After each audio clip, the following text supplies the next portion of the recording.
તો એના પછી આવે છે સવાલ નંબર 3.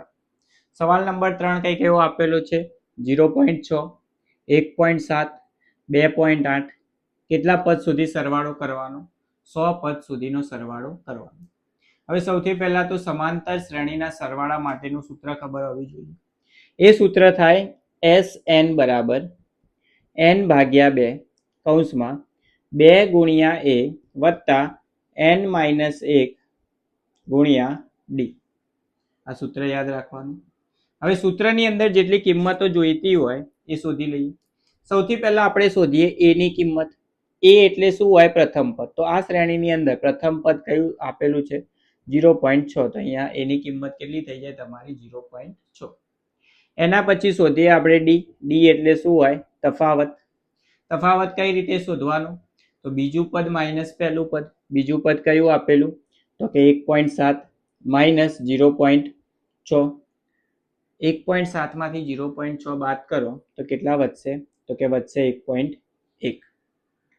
n ની કિંમત શું હોય? કેટલા પદ સુધીનો સરવાળો કરવાનો? તો કે 100 પદ સુધીનો સરવાળો. તો n ની કિંમત કેટલી થઈ જાય અહીંયા આપણા માટે? 100. સૂત્રની અંદર કિંમતો મૂકીને સાદુરૂપ આપી દઈએ તો જવાબ મળી જશે. s n ની જગ્યાએ શું આવશે? 100 બરાબર 100 ભાગ્યા 2 કૌંસમાં 2 ગુણ્યા a.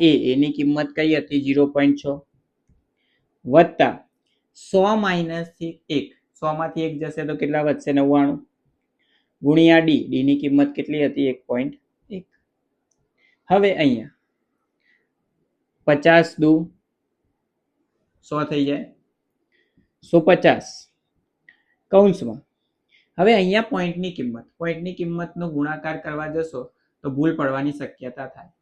તો અહીંયા આપણે આ જે પોઈન્ટ 6 આપેલું છે અને આ રીતે લખી શકાય 2 કૌંસમાં 6 ભાગ્યા 10 લખાશે વત્તા 99 એમના એમ 1.1 એને શું લખી શકીએ આપણે?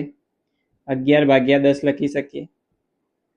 હવે અહીંયા પણ 10 ભાગાકારમાં, અહીંયા પણ 10 ભાગાકારમાં, તો 10 ભાગાકારમાં 12 લઈ શકાય. તો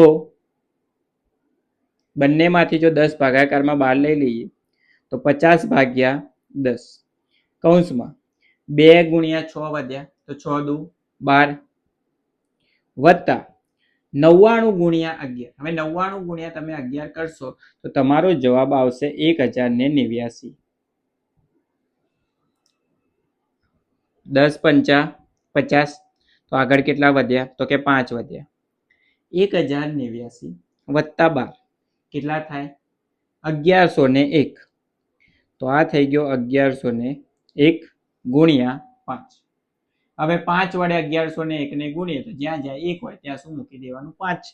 તો આપણો જવાબ થઈ જશે 5505. તો 0.6, 1.7, 2.8 એ રીતે જો આપણે કેટલા પદોનો સરવાળો કરીએ? 100 પદોનો સરવાળો કરીએ તો એ સરવાળો શું આવશે? 5505 આવશે.